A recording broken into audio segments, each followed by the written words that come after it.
vais a acompañarme a la carta a los Hebreos en el capítulo 5, en los primeros versículos donde estamos considerando que ahí el escritor pues nos está describiendo o al menos enumerando una serie de características de los antiguos sumos sacerdotes o de los sacerdotes en la antigüedad para que con sus analogías y con sus diferencias nos pueda presentar después al Señor Jesucristo.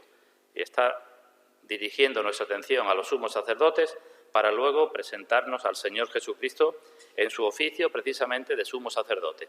Este es el tema principal de la carta y esta es la carta de la Biblia o los capítulos de la Biblia donde más se amplía este concepto, este conocimiento del Señor Jesucristo como sumo sacerdote.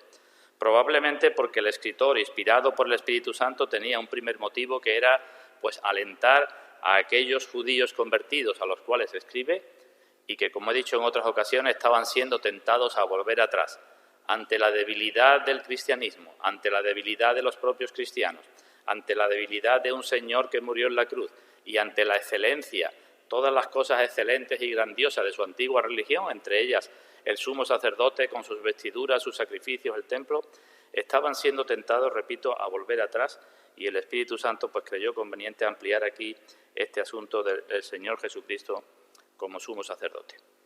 Pues bien, en el versículo primero ya hemos visto que se dicen o que podemos ver tres características de aquellos sacerdotes, tres características que se citan y que enumero brevemente. La primera, si tenéis el capítulo 5 de Hebreos abierto, versículo primero, la primera característica es que el sumo sacerdote tenía que ser tomado de entre los hombres. No podía ser ni siquiera un ángel el sumo sacerdote, porque tenía que ser representante de los hombres y tenía que entender plenamente a los hombres. Con lo cual, aquí se implica ya pues la encarnación y la humillación del Señor Jesucristo, primera característica. La segunda característica, a continuación, que era constituido a favor de los hombres en lo que a Dios se refiere. No era por necesidad de Dios, sino su obra, su trabajo era en favor de los hombres. Y era en lo que a Dios se refiere, y dijimos que esto podemos considerarlo como que, aunque el beneficio era para los hombres, era la búsqueda de la gloria de Dios lo que había o lo que tenía que haber en todo aquel trabajo, en todo aquel oficio de los sumos sacerdotes, a favor de los hombres, pero en lo que a Dios se refiere. Y la tercera característica, al final del versículo primero, era que aquellos sacerdotes no se podían presentar con las manos vacías delante de Dios cuando intercedían, sino que tenían que presentar ofrendas y sacrificios por los pecados, ofrendas de gratitud voluntarias y sacrificios por los pecados, también por los pecados de ignorancia, por toda clase de pecados. Y dijimos que el Señor Jesucristo pues presentó la ofrenda de su propia vida consagrada por completo a Dios y el sacrificio, él mismo como sacrificio por los pecados, aunque también dijimos que era el sacerdote, sacrificio y altar. Luego en el capítulo 10 el escritor hablará de eso, de que él es nuestro altar, porque en el altar es de donde se ofrecían las cosas a Dios y de donde se recibían aquellas partes de los sacrificios de parte de Dios. Así que sacerdote, sacrificio y altar. Y en todo esto hemos hablado también de nuestra responsabilidad. Es la línea, digamos, de argumentación que estamos siguiendo. Nos fijamos en los sumos sacerdotes de la antigüedad, nos fijamos en el Señor Jesucristo y hablamos de nuestra responsabilidad, porque nosotros, como dice el libro de Apocalipsis, que hemos sido constituidos para Dios también reyes y sacerdotes, los cristianos somos sacerdotes para Dios. Hemos de pensar también que hemos sido tomados de entre los hombres, exactamente igual que las demás personas, no teníamos más mérito ni nada que nos distinguiera de los demás. Hemos sido tomados de entre los hombres, pero nuestro ministerio, no hemos de perder de vista, es a favor de los hombres. No somos cristianos para que busquemos cada uno lo suyo propio, sino lo que es de Cristo Jesús. Somos cristianos a favor de los hombres, especialmente a favor de los hermanos. Y lo somos en lo que a Dios se refiere, buscando en todo, en todas nuestras buenas obras, en todo lo que hagamos a favor de las personas, que Dios sea glorificado. Y de igual forma, estamos llamados a presentar ofrendas y sacrificios por los pecados. El sacrificio de nuestros cuerpos, sacrificio vivo, santo, agradable a Dios, acompañado de nuestras ofrendas que sirven para sostener también la obra del Señor. Bueno, pues eso tenemos en el versículo primero y es lo que hemos visto. Y ahora en el versículo segundo, el escritor pues pasa de enumerar o de hablar del ministerio de los sacerdotes a hablar de sus cualidades, de sus características. El sumo sacerdote era constituido y tomado a favor de los hombres para hacer esto, pero además el sumo sacerdote se esperaba de él que fuera de una forma determinada. Es decir, que el escritor pasa de hablar de lo que tenía que hacer el sumo sacerdote a lo que tenía que ser. Y eso es lo que tenemos a partir del versículo 2. Y en eso vamos a comenzar a hablar. Pero antes vamos a leer Hebreos capítulo 5, desde el versículo 1 al 6, y vamos a pedir la bendición de nuestro Dios. Dice ahí la palabra de Dios: porque todo sumo sacerdote tomado de entre los hombres es constituido a favor de los hombres en lo que a Dios se refiere, para que presente ofrendas y sacrificios por los pecados, para que se muestre paciente con los ignorantes y extraviados, puesto que él también está rodeado de debilidad. Y por causa de ella debe ofrecer por los pecados, tanto por sí mismo como también por el pueblo. Y nadie toma para sí esta honra, sino el que es llamado por Dios, como lo fue Aarón. Así tampoco Cristo, fijémonos, aquí está comparando al Señor con Aarón. Hemos dicho que antes lo comparó con los ángeles, con Moisés, con Josué. Ha estado diciendo que nuestro Señor es superior a todos los grandes líderes de la antigüedad y también a los ángeles, pues tampoco Cristo se glorificó a sí mismo haciéndose sumo sacerdote, sino el que le dijo: tú eres mi hijo, yo te he engendrado hoy, como también dice en otro lugar: tú eres sacerdote para siempre, según el orden de Melquisedec. Vamos a pedir la bendición de Dios en su palabra, hermanos. Vamos ahora. Padre nuestro, como hemos leído, venimos ante ti con gratitud porque tú fuiste el que designaste a tu Hijo como nuestro gran sumo sacerdote y el que lo hiciste porque te compadeciste de nosotros, los ignorantes, extraviados y llenos de debilidades. Y gracias te damos por todo lo que ello supuso, no solamente su venida a este mundo y su encarnación, sino también su ofrenda de su propia vida y su ofrenda en sacrificio para que pudiésemos ser perdonados de nuestros pecados y pudiésemos tener una verdadera relación contigo. Y no solo eso, sino que además, como tú nos dices en tu palabra, Él sigue intercediendo por nosotros porque seguimos llenos también de ignorancia y a veces nos extraviamos y llenos también de debilidades. Así que con gratitud en nuestros corazones venimos ante ti, Padre, por todo lo que tú eres y todo lo que tú has hecho, y por la obra de tu Hijo, nuestro Señor Jesucristo, y por la obra de tu Santo Espíritu que nos la ha hecho conocer y la aplica a nuestros corazones. Y en esa gratitud queremos ofrecerte la proclamación de esta palabra y la atención que le prestemos a ella. Ayúdanos también en esta debilidad nuestra, para que tu nombre sea glorificado y para que tu pueblo sea bendecido y edificado con tu palabra. Te lo pedimos, Padre, en el nombre de nuestro Señor Jesucristo y para la gloria de tu nombre. Amén. Así que seguimos el orden que he dicho antes, que vamos a continuar. Vemos entonces que una característica principal de los sacerdotes en la antigüedad, no solo del sumo sacerdote, aunque aquí se está hablando del sumo sacerdote, sabéis que había un grupo de sacerdotes, todos hacían la misma labor, distinta a la de los levitas, pero uno especial era el sumo sacerdote, que era el único que podía entrar en el lugar santísimo. Pero el sumo sacerdote y todos los sacerdotes hacían los sacrificios y podían entrar en el lugar santo, donde estaba el candelabro, la mesa de los panes de la proposición y el altar del incienso. Bueno, pues una característica que se dice aquí fundamental de aquel sumo sacerdote o de los sacerdotes era la de su paciencia. La de su paciencia, debían de ser pacientes para con todos, porque ellos mismos también estaban rodeados de debilidad. Imaginemos por un momento el trabajo de aquellos sacerdotes. Imaginemos por un momento qué es lo que hacían. Y si conocemos la Escritura, pues constantemente estaban sacrificando animales para que las personas pudieran para que los pecados de las personas pudieran ser perdonados. Constantemente estaban haciendo ese trabajo. Constantemente tenían que dar unas palabras de aliento a aquellos que venían con la carga de sus pecados y los animales para que aquellos animales fueran sacrificados. El sumo sacerdote constantemente tenía que estar intercediendo por ellos ante Dios. Constantemente tenían que estar mostrándoles la voluntad de Dios al pueblo que era ignorante.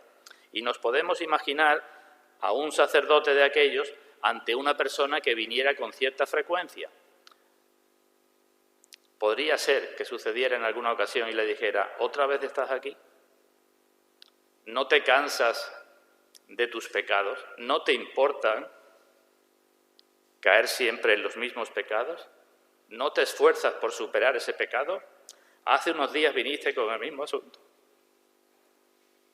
¿Tú piensas que Dios te puede perdonar otra vez el mismo pecado? ¿Tú crees que yo puedo interceder por ti otra vez por el mismo asunto? Podría ser fácil que sucediera eso, ¿no?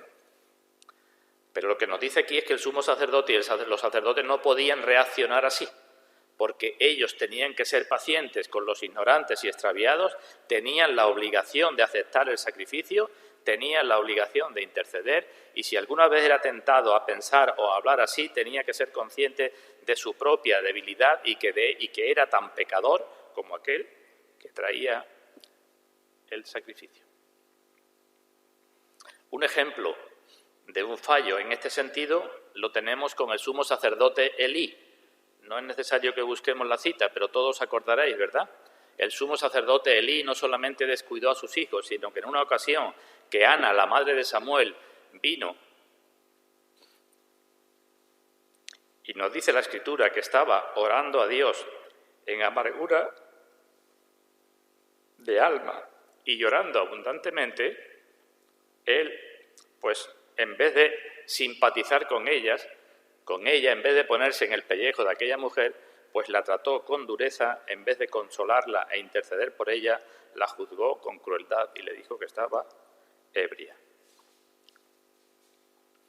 Un fallo de un sumo sacerdote. Pero es que era de esperar que no hubiera ningún sumo sacerdote perfecto, ¿verdad? Que más tarde o más temprano todos los sumos sacerdotes tuvieran, desde luego, un comportamiento parecido. Con lo cual, aquí se nos está mostrando de nuevo la necesidad de que el Hijo de Dios se hiciera hombre, que fuera un sumo sacerdote que no estuviera rodeado de la debilidad debida al pecado. Todos los sumos sacerdotes sabían que eran pecadores. Todos los sumos sacerdotes sabían lo que eran ser tentados. Todos ellos sabían lo que eran caer en la tentación y caer en el pecado. Y todos sabían las consecuencias del pecado. Y eso debería hacerlo compasivos con los demás, cosa que no siempre sucedía. Por otra parte, como eran sumos sacerdotes escogidos de entre los hombres, las personas del pueblo podían acercarse a ellos, al sumo sacerdote o a los sacerdotes, digamos, con confianza. Sabían que eran personas como ellos, que no estaban en un plano superior, que podían conocer sus tentaciones y sus problemas, y esperaban ser comprendidos y ser consolados por esos sacerdotes. Si las personas del pueblo tuvieran que ir a la guerra, pues probablemente les hubiera venido bien tener pues a un comandante que fuera como el hierro, ¿me entendéis, verdad? Una persona dura, que aunque fuera dura con ellos, pero fuera dura también en el frente de batalla. Pero cuando venían con sus pecados, afligidos por sus pecados, no les venía bien encontrar a un sumo sacerdote así, sino a uno que fuera compasivo, que pudiera interceder por ellos. No necesitaban ni un militar, ni necesitaban un pontífice infalible, como algunos pretenden ser, sino un hermano de la misma condición, igual exactamente que ellos. Bueno, pues repito que entonces la característica que debían mostrar era la paciencia. La palabra que se traduce aquí por paciencia es una palabra muy especial, una palabra compuesta que ahora digo el significado, pero que ha dado lugar a que en distintas versiones la idea que encierra, que es una idea amplia, pues se intente condensar con pocas palabras. Y así pues aparece en otras versiones como indulgente, que debía ser indulgente, que debía ser comprensivo, que podía Compadecerse, que podía obrar con benignidad, que podía tratar con moderación, que podía soportar, que es moderado en sus pasiones, y todo eso en relación con los ignorantes y extraviados. Es una palabra que no es la misma ni siquiera que se ha usado en el versículo 15 del capítulo anterior, si lo tenéis abierto, en Hebreos 4:15, cuando habla del sumo sacerdote nuestro Señor Jesucristo, dice: no tenemos un sumo sacerdote que no pueda compadecerse de nuestras debilidades. Y ahí hablamos de esa palabra. Bueno, pues esta palabra compadecerse aquí es también una palabra compuesta, pero que no está compuesta por las dos mismas partes de la que tenemos en Hebreos capítulo 5, versículo 2. Una parte es la misma, pero otra es distinta. Entonces, ¿cuál es la idea? Pues la idea es que el sumo sacerdote no podía ejercer su oficio si no entraba en los sentimientos de las personas por las cuales ofrecía los sacrificios. Si no era capaz de comprender los sentimientos de las personas a las cuales estaba representando.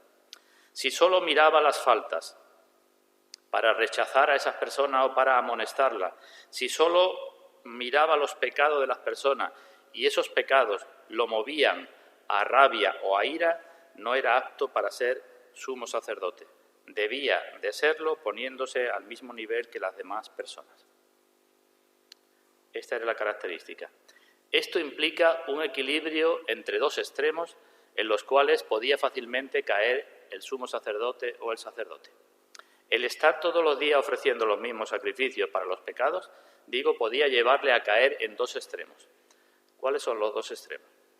Pues uno podemos llamar el del profesionalismo, el de que a fuerza de la costumbre pues hiciera las cosas porque tenía que hacerlas y fuera indiferente al pecado. He dicho antes que a alguien le podía decir otra vez, pero podía llegar un momento en donde esa era su profesión, era su oficio, tenía que hacerlo y se descuidaba o no le daba importancia al pecado. Ese era un extremo en el que podía caer. El otro extremo en el que podía caer es en erigirse como juez, en airarse contra las personas, en condenar a las personas por su frecuencia o por su repetición al caer en los pecados. Pero ninguna de estas cosas se esperaba del sumo sacerdote. Debía reconocer la seriedad del pecado y debía reconocer la misericordia de Dios para perdonar el pecado en virtud del sacrificio. Así que debía sentir la tragedia del pecado y sus consecuencias, y debía ser compasivo y debía tener paciencia, pero debía tener cuidado para que su compasión y su paciencia no le quitaran importancia al pecado. No podía minimizar la importancia y la culpa del pecado, pero por otra parte no podía ser inflexible. Así que, por tanto, ni endurecimiento ni sentimentalismo. Tenía que tener paciencia, con firmeza, compasión, pero también respeto. ¿Comprendido entonces? Eso es lo que se esperaba del sumo sacerdote. Pues bien, como al Señor Jesucristo se le compara aquí con Aarón, vais a acompañarme al libro de Números, en su capítulo 14, y vamos a ver, pues, en uno de los episodios que se nos narra de los israelitas por el desierto, cómo actuó este sumo sacerdote Aarón. Así que vamos a Números, capítulo 14, y vamos a leer desde el versículo 1 al 4. Números 14, del 1 al 4. Antes, en el capítulo anterior, se narra la vuelta de los espías. Moisés envió a 12 espías, 12 jefes, 12 cabezas de familia de cada una de las tribus, a que investigaran la tierra de Canaán. Y ellos vinieron, sabéis, ¿verdad? Vinieron los 12, vinieron con aquel racimo de uva grande, vinieron diciendo Josué y Caleb que era una tierra que fluía leche y miel, pero los otros 10 vinieron diciendo que era una tierra de gigantes en donde ellos no podían entrar. Pues la consecuencia de aquella, noticia que trajeron se empieza a narrar en el capítulo 14 del libro de Números. Y leemos los primeros 4 versículos. Dice ahí la palabra de Dios.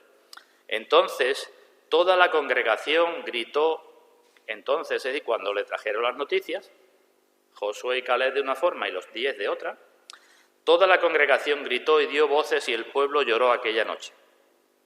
Y se quejaron contra Moisés y contra Aarón todos los hijos de Israel, y les dijo toda la multitud: ojalá muriéramos en la tierra de Egipto o en este desierto, ojalá muriéramos.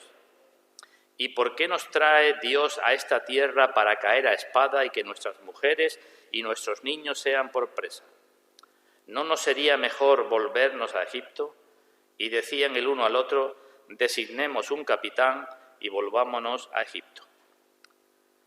Puede darse poca importancia a lo que estaba sucediendo, pero voy a enumerar una serie de pecados que son muy importantes. No me voy a detener en ellos porque podíamos sacar muchas consecuencias para cada uno de nosotros como cristianos y también para la vida de Iglesia, pero los voy a enumerar brevemente. En primer lugar, los rebeldes y desconfiados transmitieron su rebeldía y su confianza al resto de la congregación. A una congregación que no era muy firme en su fe en el Señor, fácilmente las llevaron o fue llevada a la desconfianza de Dios por parte de aquellos rebeldes. Es decir, creyeron a aquellas personas antes que a Dios, porque Dios le había dicho que Él lo iba a meter en la tierra prometida. Y hemos leído que lloraron toda aquella noche. Decimos, ¿esto es un pecado o no es esto un pecado? ¿Qué motivos tenían para llorar? Más bien no se parecían a niños pequeños cuando se tiran por el suelo porque quieren salirse con la suya cuando todavía no se le ha dado un azote. Creo que no tenían motivos para llorar. Lo que pasa es que siempre la desconfianza de Dios en Dios, la desconfianza en lo que Dios dice, en la palabra de Dios, produce ya aflicción, y eso es lo que le estaba sucediendo a ellos. Estaban tremendamente afligidos simplemente porque habían prestado atención más a aquellos espías que al propio Dios. En segundo lugar, no solamente transmitieron su rebeldía, sino que desafiaron a Moisés y a Aarón, que en definitiva habían sido constituidos por Dios, y ellos sabían de más que habían sido constituidos por Dios. Desde que se presentaron Moisés y Aarón al pueblo al comienzo del libro de Éxodo, se presentaron al pueblo, hicieron los milagros, se presentaron a Faraón, ellos sabían de más que habían sido constituidos, designados por Dios, pero los desafiaron. Y si nos fijamos, dice, entonces, versículo 1, toda la congregación gritó y el pueblo lloró y se quejaron contra Moisés y contra Aarón todos los hijos de Israel y les dijo toda la multitud. Aunque quizás no se entienda bien, pero cuando se refiere a toda la congregación, probablemente se esté haciendo referencia a la congregación de los ancianos, a aquellos que junto con Moisés estaban llevando al pueblo. Es decir, los espías que desconfiaron en Dios llevaron sus noticias, el pueblo lloró, al principio la desconfianza fue entre los dirigentes y después la desconfianza se transmitió a toda la multitud. Por eso habla de toda la congregación y de toda la multitud. Toda la congregación, no podían estar más de 2 millones de personas que eran escuchando la noticia y toda la congregación, pues en aquel momento haciendo eso, sino más bien en las noticias a los dirigentes y en segundo lugar a toda la multitud.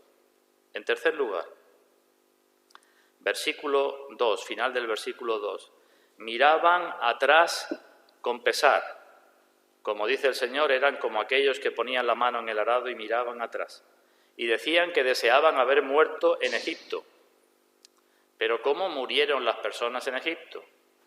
Pues murieron o bien por las plagas o bien murieron todos los primogénitos de Egipto. Además, les dicen, ojalá muriéramos en la tierra de Egipto o en este desierto, ojalá muriéramos. Y ya habían visto, y lo tenemos en el capítulo 11 del libro de Números, que había habido una gran mortandad entre el pueblo cuando pidieron carne y Dios les envió codornices y les dijo, va a salir las codornices por las narices. Mientras que estaban comiendo hubo una gran plaga, una gran enfermedad y murieron muchos. Así que los que no murieron estaban diciendo, ojalá hubiéramos muerto en Egipto, ojalá hubiéramos muerto en el desierto. Pero miremos, estaban diciendo que era mejor morir bajo un juicio de Dios en desobediencia a Dios. Eso es lo que estaban diciendo, porque todos los anteriores murieron por un juicio de Dios. Era preferible para ellos morir así que morir obedeciendo a Dios, luchando en la tierra de Canaán y teniendo a Dios de su vera, a Dios a su favor. Es decir, deseaban morir por el miedo que tenían a morir. En cuarto lugar, no solamente miraban con pesar hacia atrás, sino miraban con temor hacia adelante, con desesperación y con desconfianza de Dios, pensando que ellos y todos los suyos iban a morir cuando intentaran hacer la voluntad de Dios. En quinto lugar, vemos también en el versículo 3 que lo que dicen no es poca cosa, sino que es una gran blasfemia y un gran pecado contra Dios. Porque mirad, no solamente es desconfianza, sino están diciendo, Dios nos ha traído aquí para que muramos a espada, nosotros, nuestras mujeres y nuestros niños, para que seamos todos por presa. ¿Nos damos cuenta? No solamente es desconfianza, repito, sino es decir, Dios es malvado, Dios no nos puede hacer morir de otra manera, o Dios es un hipócrita que dice que nos ha hecho tanto bien para ahora traernos a que muramos por medio de la espada, o Dios es un mentiroso, Dios no nos va a meter en la tierra de Canaán. Y estaban blasfemando contra Dios con eso de que Dios lo que nos ha traído aquí es para hacernos morir. En sexto lugar, dijeron que sería mejor volverse atrás. ¿No nos sería mejor volvernos a Egipto? ¿Volvernos a Egipto para qué? Que pronto se habían olvidado de la esclavitud, de los capataces, de los ladrillos, de los gemidos y de todas las cosas de Egipto. Tenemos en el libro de Deuteronomio, no lo vamos a buscar, capítulo 28, versículo 68, en ese capítulo que habla de las maldiciones de la desobediencia, que Dios dijo que si eran desobedientes, Él los llevaría de nuevo a la tierra de Egipto. Pero ellos están diciendo aquí que es mejor irse a Egipto. Claro está, entrar en Canaán supondría un gran esfuerzo. Pero ¿cómo pensaban volverse a Egipto?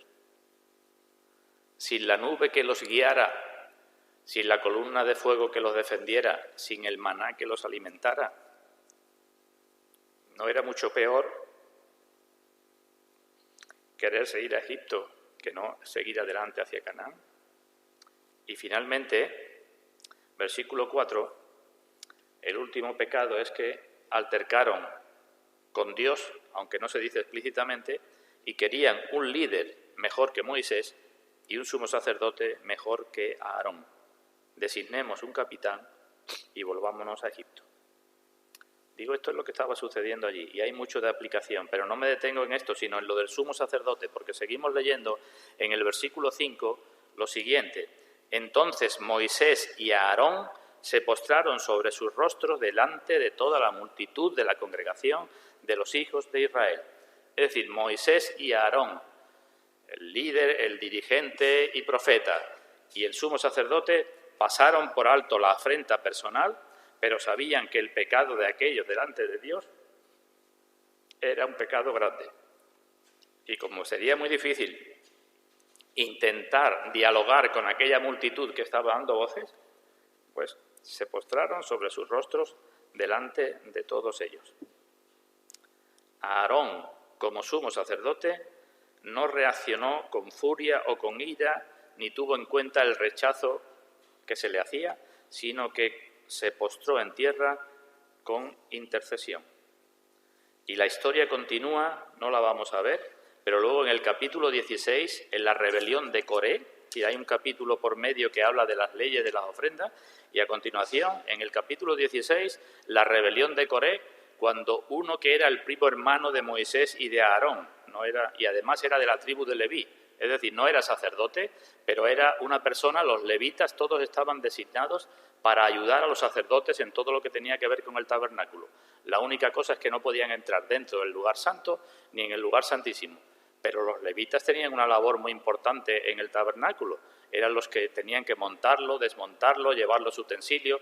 Pues Coré, el primo hermano de ambos, junto con un grupo de muchos hombres, 250 varones importantes, hombres todos seguramente ambiciosos, envidiosos, orgullosos, querellosos, formaron otro altercado y Dios los castigó, y ante el castigo de nuevo vemos que Aarón reacciona de la misma forma. Y luego el pueblo no escarmienta, vuelve otra vez a altercar con Moisés y Aarón pues vuelve a actuar de la misma manera. En el capítulo 16, mirad un momento, en el versículo 22, tras la rebelión de Coré, dice: ellos, Moisés y Aarón, se postraron sobre sus rostros y dijeron: Dios, Dios de los espíritus de toda carne, no es solo un hombre el que pecó, ¿por qué airarte contra toda la congregación? Y entonces, bueno, pues ahí la tierra se tragó a Coré y a los demás. Y luego, cuando el pueblo otra vez se rebeló, en los versículos 47 y 48, leemos que entonces, fijaos que era una provocación tras de otra. Entonces tomó Aarón el incensario, como Moisés dijo, y corrió en medio de la congregación. ¿Sabéis cuántos años tenía Aarón cuando corrió en medio de la congregación? Pues Aarón era el hermano mayor de Moisés, y si Moisés cuando emprendió su trabajo tenía 80 años, pues aquí tenía que tener casi 81 por lo menos, y Aarón, que era mayor, dice la Biblia, 3 años mayor que Moisés, tenía por lo menos 84. Así que, sin tener en cuenta su edad, su dignidad como sumo sacerdote, ni el peligro que corría al meterse en medio de la congregación, porque era una congregación que estaba siendo castigada, estaban siendo muertos por causa de su rebeldía contra Aarón, por lo que habían dicho, se metió en medio de la congregación, podía haber sido infectado con la enfermedad que estaba causando la muerte en la congregación. He aquí, sigo leyendo, que la mortandad había comenzado en el pueblo y él puso incienso e hizo expiación por el pecado y se puso entre los muertos y los vivos y cesó la mortandad. Aarón, sumo sacerdote, un tipo, aunque un tipo débil, una figura débil del Señor Jesucristo, porque también Aarón estaba rodeado de debilidad y también Aarón estaba necesitado de la paciencia de Dios. No olvidemos que Aarón contribuyó a que los israelitas hicieran el becerro de oro, el mismo Aarón, y Aarón, también lo tenemos ahí en el libro de Números, fue uno que junto con su hermana María protestó contra Moisés, diciendo que si él solo era el que iba a mandar. Así que, sumo sacerdote, tenía que ser paciente con los ignorantes y extraviados, pero al mismo tiempo estaba rodeado de debilidad. Y el escritor de Hebreos hace referencia a esto para que aquellos hebreos a los cuales se dirige la carta, pues puedan ver luego la excelencia del Señor Jesucristo, que aunque fue crucificado en debilidad, no estaba rodeado de la debilidad del pecado que podía estar rodeado a aquellos sumos sacerdotes. Esta es la importancia. Si el sumo sacerdote Aarón, si los sumos sacerdotes eran capaces de hacer eso, es interesante ver cuántas veces Aarón y Moisés, o Aarón o Moisés, juntos o separados, intercedieron a favor de aquel pueblo rebelde, pues si aquellos eran capaces de hacer eso, mucho más nuestro Señor Jesucristo. Ahora bien, pensemos un momento. ¿Quién puede ser más paciente con los ignorantes y rodeados de debilidad? ¿Uno que también tenga debilidades o uno que sea perfecto? Por lo que leemos en Hebreo parece, o por lo menos se insinúa, que el sumo sacerdote, por ser o por estar rodeado de debilidad, cuando mirara sus propios pecados, tenía que mostrar paciencia hacia el pueblo, hacia los demás, porque era igual de pecadores que los demás. Pero la experiencia demuestra en la Escritura, y la experiencia nos demuestra a nosotros mismos, que esa propia debilidad que nos rodea, precisamente nos lleva a no ser paciente con los ignorantes y con los extraviados. Así que solamente un sumo sacerdote que fuera perfecto podía ser verdaderamente paciente con los ignorantes y extraviados. La compasión, el amor, la paciencia, la ternura, solo eso puede existir en perfección en alguien que sea sin pecado, aunque a su vez también su ira contra el pecado sea enorme, mucho mayor que la que podía tener Aarón o los sacerdotes a causa de los pecados de las personas. Ese es nuestro sumo sacerdote. Dice el libro de Job que Dios notó necedad en sus ángeles. Es decir, el Señor Jesucristo ve la profundidad del pecado y entiende mucho más el pecado y aborrece mucho más el pecado que cualquier sumo sacerdote. Pero al mismo tiempo, en relación con el pecador que se arrepiente, y pongo eso entre comillas, con el pecador que se arrepiente, nuestro gran sumo sacerdote puede ser completamente misericordioso y compasivo. ¿Por qué? Por su propio sacrificio. Dice el libro de los Salmos, la misericordia y la verdad se encontraron, la justicia y la paz se besaron. Y por eso, dice Santiago, la misericordia vence sobre el juicio. Ese es nuestro gran sumo sacerdote, hermanos, nuestro Señor Jesucristo. Un antiguo escritor, comentarista, se llamaba Adolfo Safir, escribió a este respecto. El Señor Jesús, contemplando el corazón pecaminoso en todos, estimando el pecado conforme al estándar divino, conforme al nivel de Dios, y no a la medida convencional humana, infinitamente santo y sensible, vio a menudo menos pecado en el borracho y en el pródigo que en el religioso respetable, egoísta e impío. Sigue diciendo, consideraba el pecado, y podemos decir, lo considera como el mal más grande y terrible, pero al pecador como pobre, perdido e indefenso. Así, con su perfecta santidad, juzga más justamente, más amorosamente y más tiernamente que nosotros, porque además conoce por experiencia la debilidad de nuestra naturaleza, no lo que tiene una debilidad debido al pecado, sino la debilidad inherente a nuestra naturaleza humana y la dificultad y dureza de la lucha. Como dice la carta a los Hebreos, en todo fue tentado según nuestra semejanza. Así que la cualidad del sumo sacerdote magnificada en el Señor Jesucristo. Y nos vamos de nuevo a Hebreos y según lo que he dicho al comienzo, nos fijamos ahora en nosotros mismos. ¿Qué se dice aquí de nosotros mismos? Pues se dice ni más ni menos que somos ignorantes, extraviados y llenos de debilidad. Eso es lo que se dice de nosotros, ¿no? ¿No? ¿Se dice eso o no se dice eso de nosotros? Y toda persona que rechace este diagnóstico, pues no tiene a Jesucristo como sumo sacerdote, porque el sumo sacerdote es para que tenga paciencia con los ignorantes, extraviados y rodeados de debilidad. Así que hemos de reconocer que así somos y nuestro sumo sacerdote es para nosotros, es paciente para nosotros, que así somos. No se designa aquí a dos clases de personas, a los ignorantes y a los extraviados, sino que se designa a la misma clase de personas, a lo que somos todos como pecadores. Ignorantes. ¿No somos ignorantes? Si queréis, podemos pensar antes de nuestra conversión y después de nuestra conversión, para que veamos la grandeza de nuestro gran sumo sacerdote. ¿Cómo somos antes de nuestra conversión?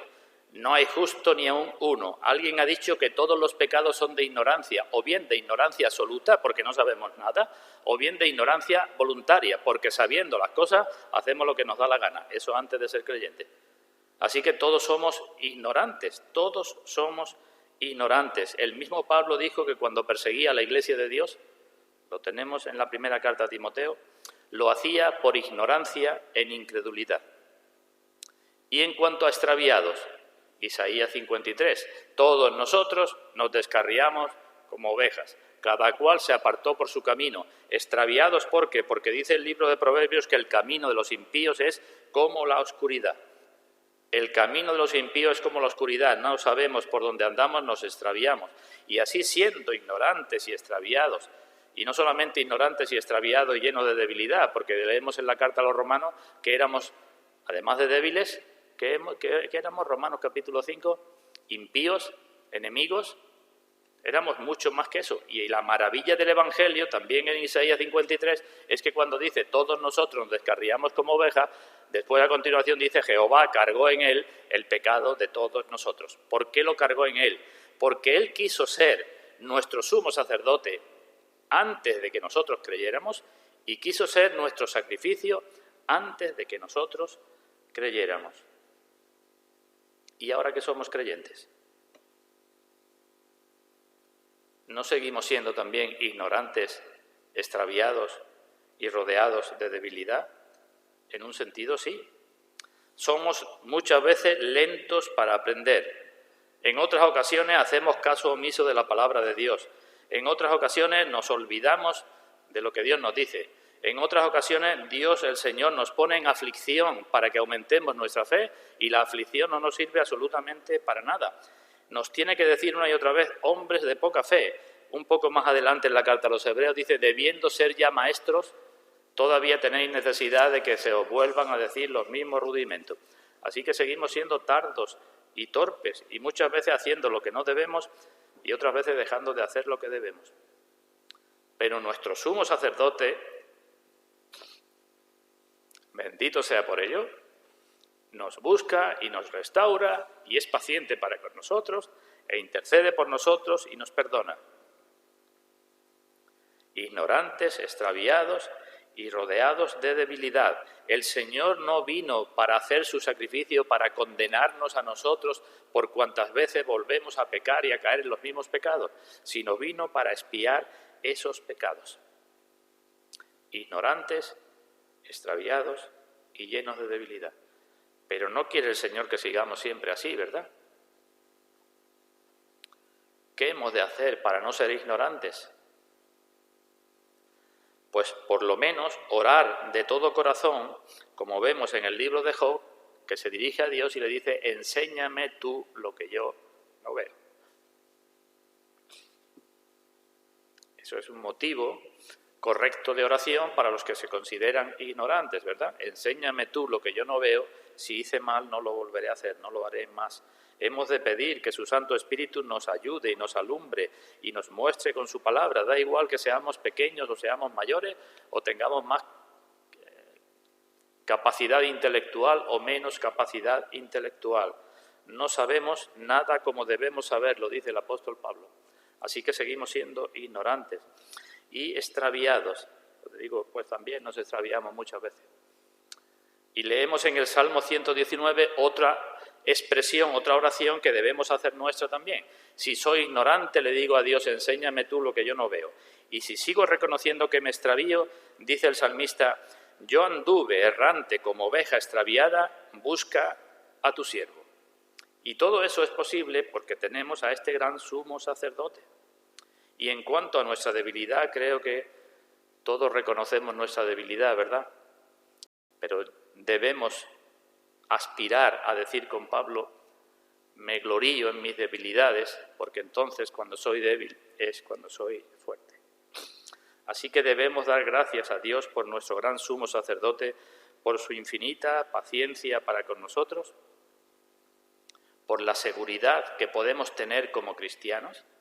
Repito, cuando somos ahora más ignorantes, extraviados y débiles que éramos antes de nuestra conversión, o menos. Algo menos, ¿no? Pues si Cristo quiso ser nuestro sumo sacerdote y nuestro sacrificio cuando éramos lo máximo de ignorantes, extraviados y débiles, ¿cómo va ahora a cambiar su forma de pensar? ¿Cómo no va a seguir siéndolo ahora, aunque sigamos siendo ignorantes, extraviados y débiles? Pero ya en menor medida de lo que éramos antes, ¿verdad? Antes éramos completamente ignorantes, completamente extraviados, débiles para hacer lo bueno, no podíamos hacer nada. Así que no solamente gratitud a Dios por nuestro sumo sacerdote, sino por la seguridad que encontramos en este gran sumo sacerdote nuestro. Pero no solamente quiero que nos miremos lo que somos, sino que miremos también nuestra responsabilidad. Nuestra responsabilidad. Decimos que somos así, con lo cual estamos diciendo que no tenemos una idea muy clara de la culpa o del pecado de los demás, incluso no la tenemos de los nuestros. Y muchas veces somos severos e impacientes con los pecados de los demás, cuando somos ciegos y muy pacientes para los mismos pecados nuestros, creyendo que los nuestros son menos ofensivos o que Dios los aborrece menos. Y es por eso que cuanto más conocemos a Dios y cuanto más conocemos al Señor Jesucristo, más compasivos y más pacientes deberíamos de ser con todos. Hemos de pedir gracia a Dios para que funcionemos como hemos de funcionar como sacerdotes de Dios que somos. Y hemos de pedir gracia para guardar el equilibrio, como he dicho antes, entre el endurecimiento y el sentimentalismo, sobre todo con los hermanos en la Iglesia. Hermanos, hemos de pedir a Dios, repito, guardar el equilibrio entre el endurecimiento y el sentimentalismo. ¿Por qué? Porque en el trato mutuo como hermanos podemos caer en decir esto no se puede tolerar o en decir esto no tiene importancia. Y sobre todo debemos tenerlo presente con hermanos que puedan estar fuera de comunión con la Iglesia. Qué fácil es caer en el sentimentalismo porque es mi familia, porque es o era mi amigo, porque es muy fácil decir el pecado no tiene importancia, pero es muy fácil también caer en el otro extremo y ser más duro que el hierro y decir esto es lo más grande de todas las cosas. Pedir gracia a Dios para actuar como verdaderos sacerdotes de Dios. Y en cuanto a los incrédulos, digo con los hermanos, y en cuanto a los incrédulos, no necesitamos ser verdaderos sacerdotes pacientes con los incrédulos que son ignorantes y extraviados y llenos de debilidad. ¿Quién se va a acercar? ¿Quién se va a querer acercar a una persona fría, distante, que no se compadece de ella, que no se quiere meter en sus problemas, en sus aflicciones? Meterse en el buen sentido de la palabra, como dice Pedro, ¿no? No porque nos entromezcamos en lo ajeno, sino porque seamos compasivos y prestemos atención a las aflicciones. Hemos sido designados sacerdotes en lo que a Dios se refiere, para la gloria de Dios, pero hemos de mostrarle a las personas, en la máxima medida de lo posible, que somos o que estamos siguiendo las pisadas del que decimos que es nuestro gran y sumo sacerdote, que estamos siguiendo sus pisadas, que estamos mostrando en cierta medida su paciencia, su compasión, su simpatía, y que seguimos mostrándola, hemos de seguir mostrándola, como hemos visto en Aarón, a pesar de la oposición que tengamos, a pesar de las afrentas que se nos hagan, a pesar de las provocaciones, a pesar de los desprecios, a pesar de los desengaños. Hemos de mostrar que somos pacientes y los amamos, pero hemos de mostrarle a ellos y a todos que por encima de ellos amamos más a Dios y amamos más obedecer a Dios y lo que Dios dice. Eso nos librará de la dureza y nos librará del sentimentalismo. Así que, hermanos, termino. Tengamos presente a nuestro gran sumo sacerdote para serle más agradecidos y pidamos más a su Santo Espíritu que nos transforme para que cada vez podamos hacer una labor más parecida a la suya para la gloria de su nombre. Pues que así sea, que Dios nos conceda esta petición y esta bendición. Que así sea.